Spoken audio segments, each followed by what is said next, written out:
ایران ایران ایران ایران ای جان و تنم ایران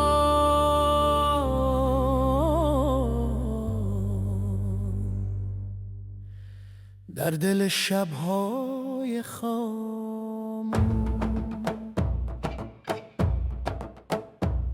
در دل شب‌های خاموش نوری دمیده، آزادی به سوی ایران آرام خزیده. هر واژه که گوییم سرشار از امید است، در قافیه های شعر فریاد رهایی پدید است. بر قله کوها صدای ما طنین انداز، میخوانیم ز آزادی با شعرهای پرآواز، که از خون جوانان وطن گلها رویده.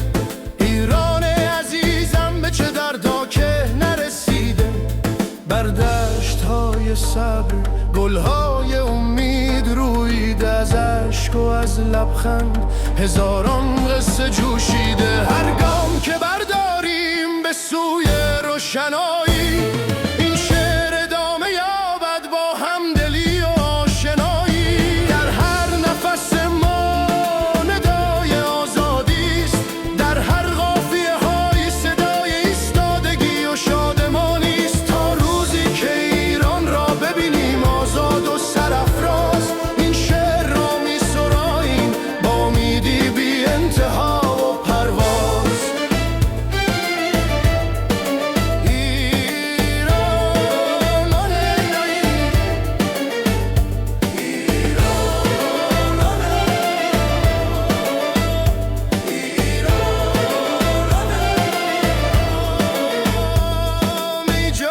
تنم ایران در دل شب‌های خاموش نوری دمیده، آزادی به سوی ایران آرام خزیده. هر واژه که گوییم سرشار از امید است، در قافیه های شعر فریاد رهایی پدید است.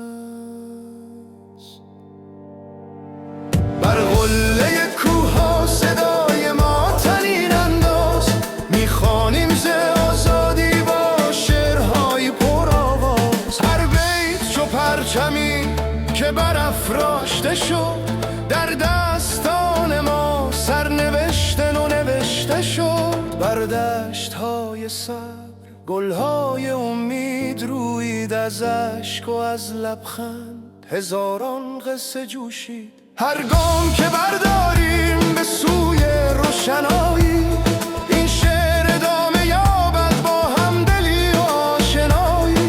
در هر نفس ما ندای آزادی است، در هر قافیه های صدای ایستادگی و شادمانی است. تا روزی که ایران را ببینیم آزاد و سرافراز، این شعر را می سراییم با امیدی بی انتها و پرواز.